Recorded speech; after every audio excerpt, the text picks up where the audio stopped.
speak of the environment, what we really mean is a relationship existing between nature and the society in which we live. Nature cannot be regarded as something separate from ourselves or as a mere setting in which we live. I am Dawn Nothwehr, and I am Professor of Catholic Theological Ethics here at Catholic Theological Union, and I hold the Erica and Harry John Family Endowed Chair in Catholic Theological Ethics. There's a wonderful story from the Midrash that depicts a conversation between God and Noah. When Noah came out of the ark, he opened his eyes and he saw the whole world completely destroyed. And he began crying for the world, and he said, "God, how could you have done this?" And God replied, "Oh Noah, how different you are from the way Abraham will be. He will argue with me on behalf of Sodom and Gomorrah when I tell him that I planned their destruction.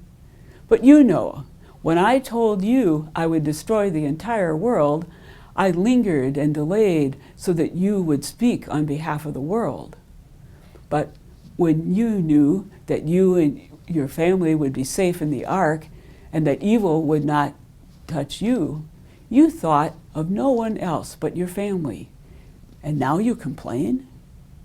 Then Noah knew that he had sinned. Though this story comes from a time very different from our own, I think it illustrates how easy it is for us to lose track of our many connections with our sisters and brothers across the globe, our fellow humans, the animals, the plants, the air, the water, the soil, and all the other earth elements. There are so many ways that we have become distracted from these very important relationships. Yet deep down we know that none of us can live without drinkable water, clean air, or good soil for growing food. Though it is not always apparent, everything on this planet is related with everything else. The cities, the forests, the oceans, the air, everything. When something happens to one, it affects everyone and everything else, nearby and far away. The smoking factory, the contaminated stream, a strip-mined mountain, everything and everyone around it suffers, and our most vulnerable neighbors suffer the most. Noah's sin was not that he cared for his family, rather it was that he did not also care for them in relationship with everyone and everything else. In Laudato Si, Pope Francis calls us to ecological conversion, to take time to reflect on the many ways you and I are deeply and profoundly connected to everything and everyone else. Daily, you and I need to value and treat each and every one of our fellow creatures in the same loving and respectful way that God values and treats us. Caring for God's creation as God cares for us will, no doubt, require each of us to change what we do to use up more than our fair share of God's many gifts.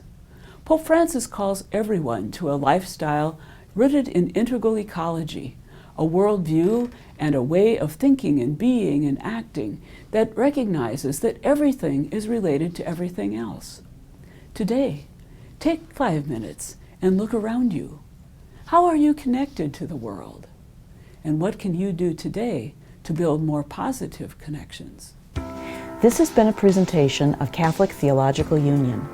For additional videos and podcasts, or to learn more, please visit www.ctu.edu